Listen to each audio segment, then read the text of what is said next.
আজকের এই ভিডিওতে আমি তোমাদেরকে দেখাবো আমি কিভাবে ঋষিকেশ থেকে দেবপ্রয়াগ পৌঁছালাম বিনা পৌঁছাতে। তখন থেকে হেঁটেই যাচ্ছি। এখান থেকে তোমার দেবপ্রয়াগের ডিস্টেন্স হলো 66 কিলোমিটার। তারপরে অনেকটা হাঁটতে হাঁটতে এই ট্যাক্সি ড্রাইভারই আমাকে বলল, চল তোকে আমি আগে অবধি ছেড়ে দিচ্ছি।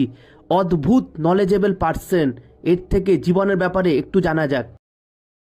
देखो जी, पढ़ लिख के ज्ञानी नहीं बनता है, आदमी दुनिया घूम के ज्ञानी बनेगा।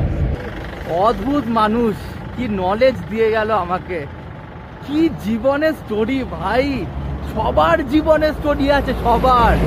তুমি গিয়ে বসো তো, শোনার তো চেষ্টা করো, তাহলেই তো একটা ভালো মানুষ হবে।